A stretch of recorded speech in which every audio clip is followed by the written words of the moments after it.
Sol 106.5.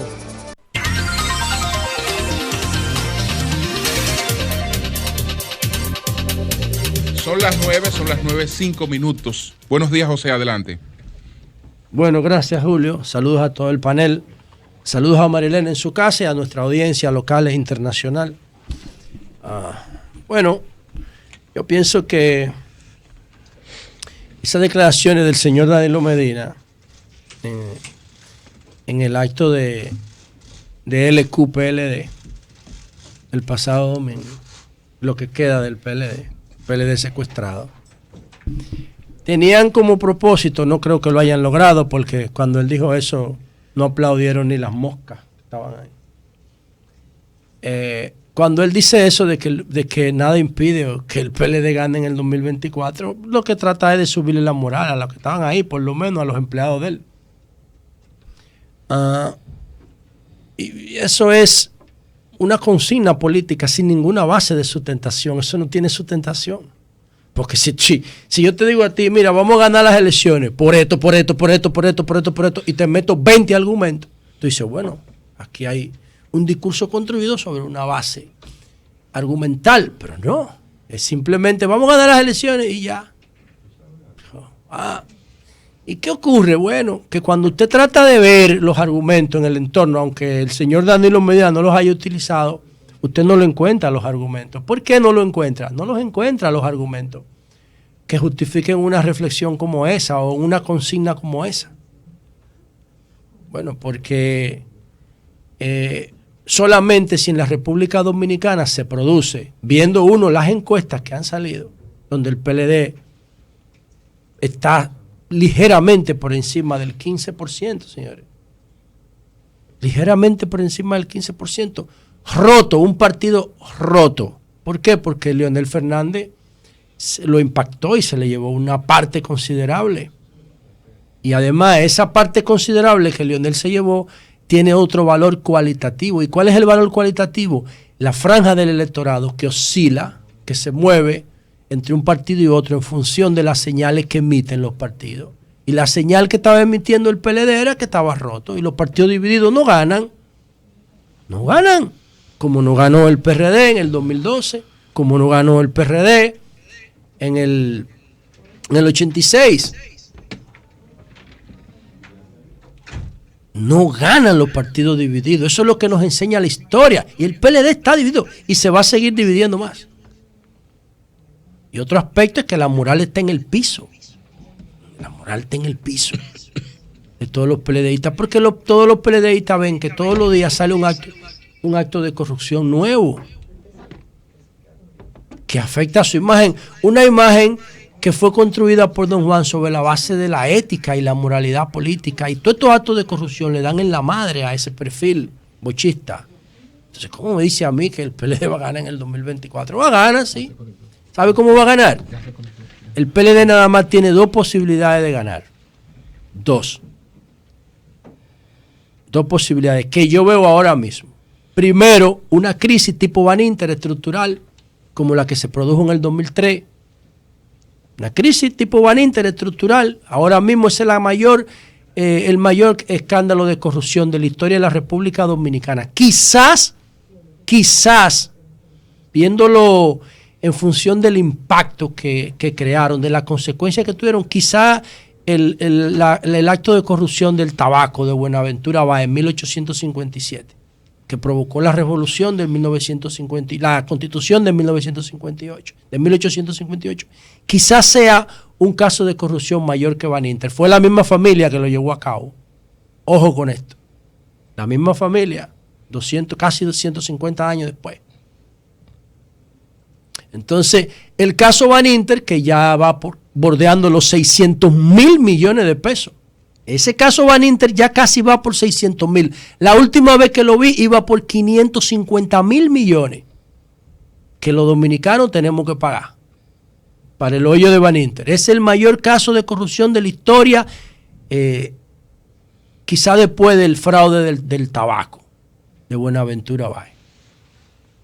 Entonces, si viene otro caso así, como ese, como el hoyo de Baninter, que genere un impacto estructural en la sociedad, que se lleve un 10% del PIB, bueno, quizás sí el PLD sea opción de poder otra vez. La otra fórmula la otra fórmula o la otra forma que veo del PLD llegar al poder es lo que estoy viendo en España.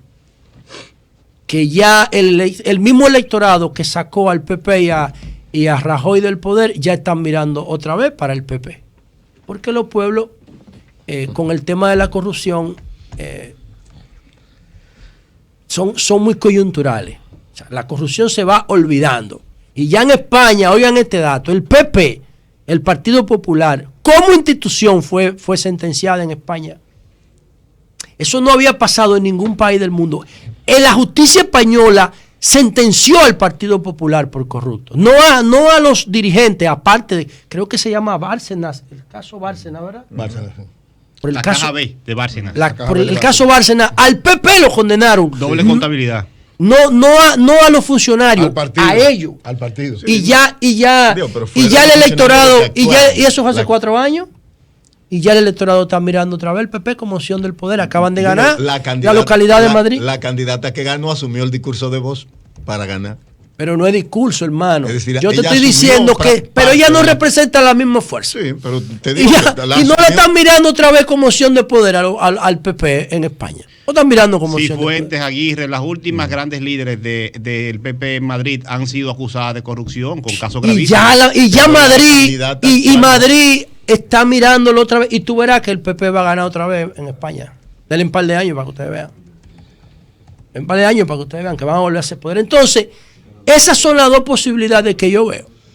Que el modelo del PRM se desgaste por una crisis estructural, genere un efecto de choque, una crisis estructural, o que pasados los años, 1 o 2 gobiernos, el modelo del PRM en el poder se desgaste y la gente empiece a mirar, o se desgaste, o caigan en escándalo de corrupción y la gente empiece a comparar el menos malo. Y vuelvo a mirar para el PLD otra vez. Esas son las dos posibilidades. Yo no veo forma. En la figura de Danilo, mucho menos, porque Danilo tiene una prohibición de por vida.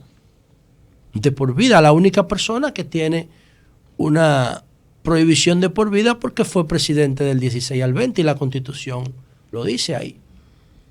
Que una persona, que el que haya sido presidente fruto de la reelección del 16 al 20 no puede volver jamás. Entonces, ¿qué es lo que ofrece ese partido al electorado? No ofrece nada. Y ese partido históricamente ya está agotado. Históricamente sus estructuras están agotadas. Tienen que hacer una reforma tipo siglo XXI, que era la que yo les proponía a ellos, el proyecto que les realicé, que les diseñé, y prefirieron insistir en el danilato. Y ahí no hay nada que buscar, señor. Honestamente yo lo digo. Lo único que yo aspiro ahí es que haya una crisis estructural para que lleve a reflexión a ese 99.9% que le robaron el voto en las elecciones pasadas internas. Eso es la única posibilidad. Que haya una crisis más profunda y que el 99.9% que no pudo votar en las elecciones internas de ese partido reaccione y provoque un lío ahí. Y hagan una reforma de verdad, no cosmética como la que hicieron ahora. Por otro lado, señores, miren, viendo este tema de la operación Coral, yo digo, este proceso en contra del cuerpo de ayudantes militares del expresidente Danilo Medina viene en una coyuntura donde el presidente Abinader ha manifestado intenciones reales de reformar la policía. Pero después tendrán que venir otras reformas, porque usted puede tener la mejor policía del planeta, pero según Seguridad Perimetral, la policía es un factor de 22 factores que se necesitan para garantizar la seguridad. Es uno de 22. Hay que reformar los otros 22. Entonces, este caso de la Operación Coral viene en ese contexto donde se está tratando de reformar la Policía Nacional por una comisión independiente. Y por eso es que yo le veo posibilidad, porque la comisión que le está tratando de reformar es independiente. Entonces, no tiene todas las influencias internas que tendría una comisión policial. No la tiene esta.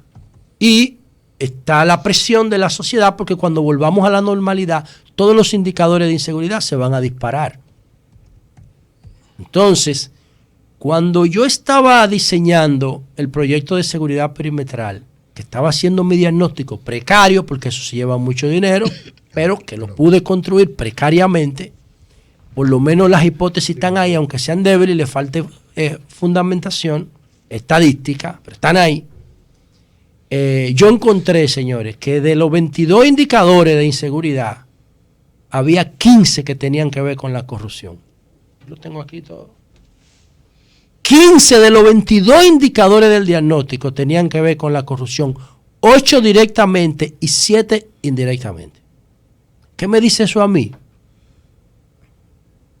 Lo que me dice eso a mí es que si nosotros vamos a trabajar el tema de la inseguridad, ya sea a nivel de hacer un programa piloto o hacer acciones puntuales inmediatas a nivel nacional, nosotros tenemos que trabajar el tema de la corrupción en los barrios y en los cuerpos, no solamente en la policía, porque es que se da corrupción en todo. Es que se da corrupción. La cárcel dentro hay más corrupción que afuera. En un centro penitenciario cualquiera de República Dominicana, yo no sé cómo funcionan los que son modelos, los que son están en el nuevo sistema penitenciario, pero en una cárcel normal, miren el video que se hizo viral ahí de un oficial del sistema carcelario abriendo un celular lleno de cocaína por dentro. Pero los celulares están prohibidos en la cárcel. O sea que el celular no debería estar ahí. Ellos deben tener sistemas de comunicación controlados por el Estado. Pero los presos no pueden tener celulares individuales. Porque eso les permite operar desde la cárcel. Y por algo están presos. Entonces tienen que tener comunicación, pero no comunicación privada, individual. Porque eso contradice el régimen de pena que están llevando. Entonces adentro hay más corrupción en los sistemas carcelarios que afuera. Y eso pasa en todas las instituciones que toman decisiones de poder en materia de seguridad en la República Dominicana. El tema de la droga en los barrios. ¿Qué vamos a hacer con la droga en los barrios? Esa es una gran pregunta que yo me hago. Porque ya el presupuesto de la droga, Vincho habló, cuando nosotros empezamos este programa, en el 2012, Vincho dijo que en la República Dominicana, él era presidente del Consejo de Droga, que en la ciudad dominicana había 38,000 puntos de droga en el 2012. Ahora debe haber como 100,000 puntos. Ahora con la flexibilidad que tienen los puntos de ser ambulatorio, de apoyarse en los sistemas de reparto modernos, de comprar la droga por la D-Web, o sea, toda la flexibilidad, todas las formas, todas las variantes que tiene el narcotráfico, ya esa economía de la droga en República Dominicana forma parte del presupuesto. A nivel de microtráfico en los barrios y a nivel de narcotráfico en el lavado de la economía. Y la economía de la droga forma parte de la economía dominicana. En los estratos más altos y en los estratos más bajos también. ¿Qué vamos a hacer cuando nosotros enfrentemos la inseguridad de verdad, con determinación política, con voluntad, con ese tema de la droga? Esos son interrogantes fuertes que yo me hago, que son de las únicas cosas que yo no he podido decodificar. ¿Qué vamos a hacer? Para mí, si tuviera en mis manos, yo legalizo la droga blanda y le pongo impuestos, si dependiera de mí, pero eso no depende de mí. Una sociedad que todavía está discutiendo las causales del aborto en el siglo XXI, con un paquete de argumentos de brujería, no se va a atrever a afrontar el tema de la legalización de la droga. De hecho, en América Latina solamente se atrevió Mujica. Solamente se atrevió ese tipo que es un gigante histórico y que no le importa lo que diga la gente. Y sabe que está consciente de que eso es así. Y que eso era lo que más convenía hacer en Uruguay. Y los resultados están ahí. No se han disparado los indicadores de consumo. Lo que se han hecho es que se han reglamentado y solamente tienen un problema. ¿Cuál es el problema? El problema sanitario. Pero el narcotráfico ilegal, además del problema sanitario, tiene 40 problemas, incluyendo el de la corrupción, que es uno de los más peligrosos que arrastra el narcotráfico. Y esa corrupción, señores, se expresa determinantemente en las relaciones de poder en los barrios. Esa corrupción que genera el narcotráfico y todo ese crimen y toda esa violencia, que todos esos tigres que están apareciendo en el Cibao, en San Francisco de Macorís, sin cabeza, en Nagua, eso es narcotráfico puro. Y no queremos mirar para allá. Estamos viviendo en una burbuja. Entonces, todas esas cosas hay que sentarse a negociarlas y a reflexionarlas si queremos seguridad. ¿Y por qué pasa esto? En una sociedad como la nuestra, que ustedes discutían ahorita, que está creciendo desde hace mucho, sí. La sociedad dominicana está creciendo desde finales de los 80, principios de los 90, cuando se produjo el consenso de Washington. ¿Qué hizo el consenso de Washington? Que aplicó la globalización económica a la globalización cultural. Y esto se llenó de franquicia gringa, y ya para tú comerte un McDonald's, tú no tenías que ir a Nueva York. Antes de 1990 aquí no había franquicia, porque estábamos en guerra. Cuando se cayó el muro de Berlín, la economía se globalizó. Y por eso todas las economías crecieron. Entre otros factores, las que hicieron la reforma que recomendó el consenso de Washington, aquí se hicieron la mayoría de ellas, la impuso y la promovió la embajada norteamericana. Ahora, esa economía te empodera, pero institucionalmente el ritmo no es el mismo. Y ese crecimiento económico también te genera niveles de inequidad y niveles de desigualdad profundo, que es lo que está pasando en Colombia. Eso no significa que somos más pobres, no. Eso significa que nosotros tenemos nuestras expectativas desbordadas en función de lo que estamos viendo en el frente. Entonces, hace 20 años nosotros en nuestra canasta básica no teníamos celular ni tarjeta de llamada. Nada de eso, ahora hay que ponerlo ahí porque esas son cosas fundamentales. Nosotros no teníamos de que tarjeta de llamada, servicio de internet. Hace 20 años eso no formaba parte de nuestra estructura de gasto, pero ahora lo forma la parte. Y no es que nosotros somos más pobres. Usted va a un barrio esta noche y no encuentra parqueo, porque el que no tiene un motor tiene un carro en los barrios. Entonces, yo no estoy hablando individualmente, estoy hablando por familia. Y todas esas cosas, un vehículo entonces tiene una estructura de gasto complementaria. Y no es que seamos más pobres, es que tenemos otro tipo de necesidades que ya son prioritarias porque las hemos asimilado en nuestra vida. Entonces, todas esas cosas nosotros tenemos que meterle en la ecuación de la seguridad en la República Dominicana. Y por eso yo decía ayer, y con esto termino, que nosotros tenemos que sentarnos a pactar la seguridad. ¿Por qué, señores? Porque si nosotros le sacamos todas las estructuras de corrupción, que yo digo que son 15 de 22, sacamos la corrupción en la justicia, sacamos la corrupción en la policía, sacamos la corrupción en el barrio, el tema de la droga, tenemos que plantear una alternativa a esa gente, porque ¿de qué van a vivir? ¿Viven de eso? ¿Viven de eso? ¿De qué van a vivir si se lo quitamos? Entonces, esos son temas que hay que discutir.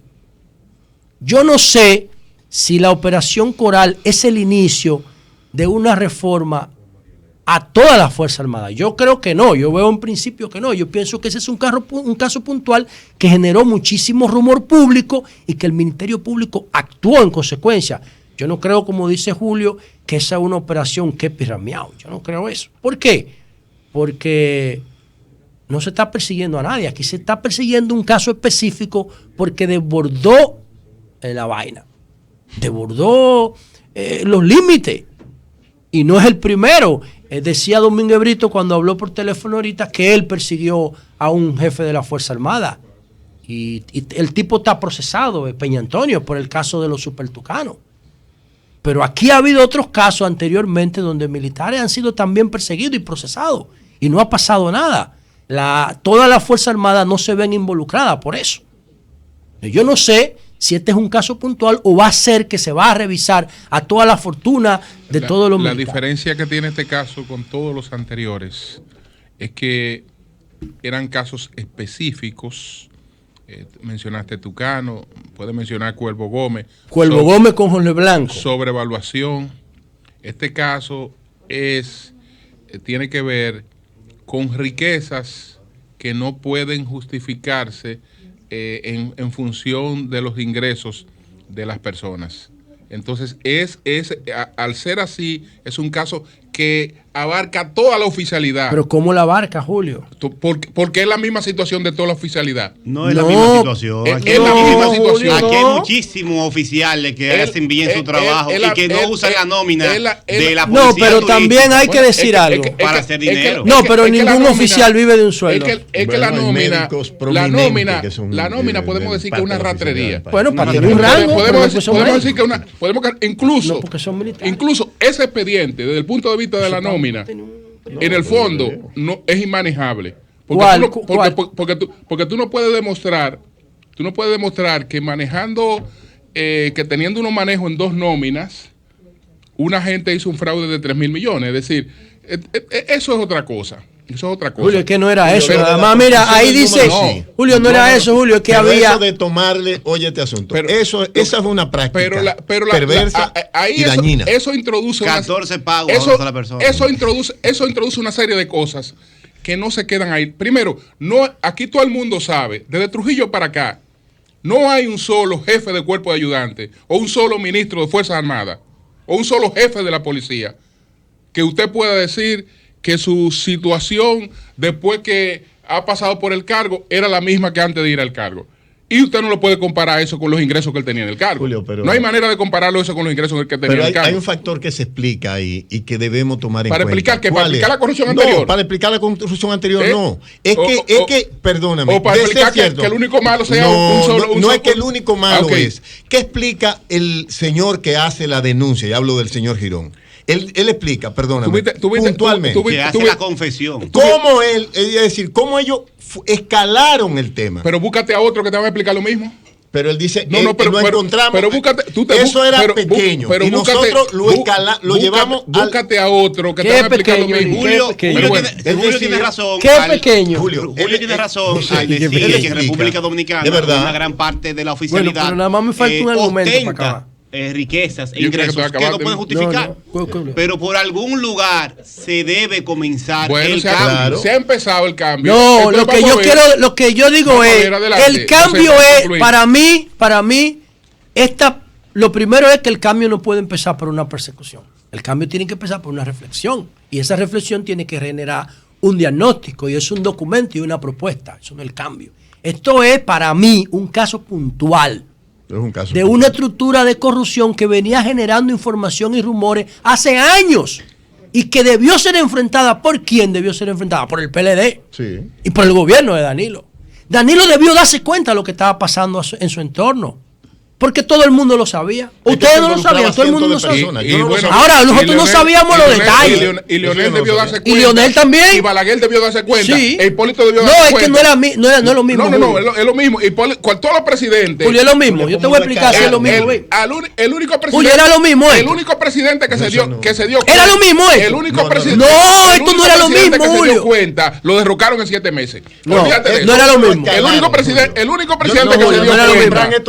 Bueno, yo empecé mi comentario diciendo. En 7 meses se lo Yo llevaron. empecé mi comentario diciendo eso. Va mi comentario, Julio. Yo empecé mi comentario diciendo eso y estoy diciendo que yo no sé cómo se va a lograr un esquema de seguridad si no discutimos el tema de la corrupción, porque la corrupción es el factor más determinante. Ahora, ¿hasta dónde llegaba esto, señores, esta estructura? Dice el Listín Diario hoy que la pastora Rosy Guzmán hacía culto obligatorio, que todo el mundo tenía que ir obligado, hoy de 3 horas obligatoriamente, y el que no iba le metían 10 días preso. Ni Dios. No jodas.